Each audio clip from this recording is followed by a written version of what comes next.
With 6,600 miles of pipe, something's going to break and something's going to leak. The leaks aren't so bad. A break like this, though, is something to see. While most of us have been restricted in the way we use water because of 3 years of drought, SAWS is barely holding its head above water. With the drought and everything else that we've had going on, we have already repaired 2,000 main breaks.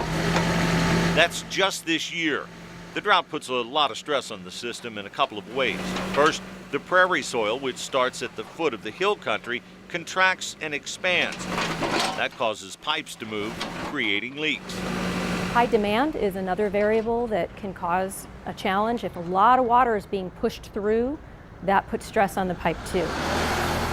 With one of the largest water systems in the country, SAWS pumped roughly 75 billion gallons of water last year, pushing through as much as 250 million gallons a day.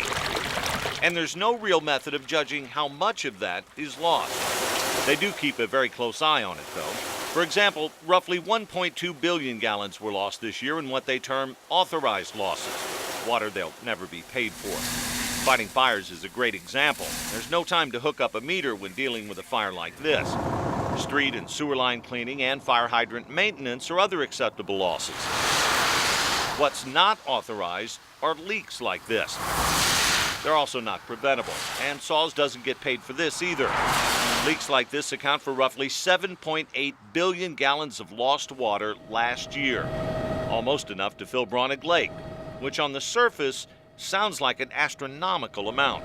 SAWS is on top of it. Annalisa Peace is the executive director of the Greater Edwards Aquifer Alliance, a watchdog group which is very protective of the aquifer. It's designated by the state as the most environmentally vulnerable area in the whole state of Texas. It's also the main source of SAWS water. Peace says at times they do have an adversarial relationship with SAWS. And despite losing that recreational lake last year, the Alliance is pretty happy with SAWS. It's a huge problem, and we're way behind delegating enough money to fix those problems. So I think we're lucky here in San Antonio that the folks at SAWS have recognized that and made it a priority. That's a leak sound, but not here. One way they've invested is in leak detection. It takes a lot of legwork, but SAWS currently has 5 crews walking around the city with high-tech listening devices which can actually detect leaks on either side of the meter. And on this leak helps them out in the water bill. Which brings up another point of loss. Many of us complain when we get our bill saying there's no way we could have used the amount of water it says. But according to SAWS, most meters actually underread the amount used. They say meter accuracy, bill forgiveness, and outright water theft accounted for another 4.1 billion gallons of lost water last year. SAWS is not doing badly in that area in the total non-revenue water, but we think we can do better. Despite what sounds like an amazing number, San Antonio still has a lower percentage of water loss than every major metropolitan area in Texas, except for Austin, which is much smaller.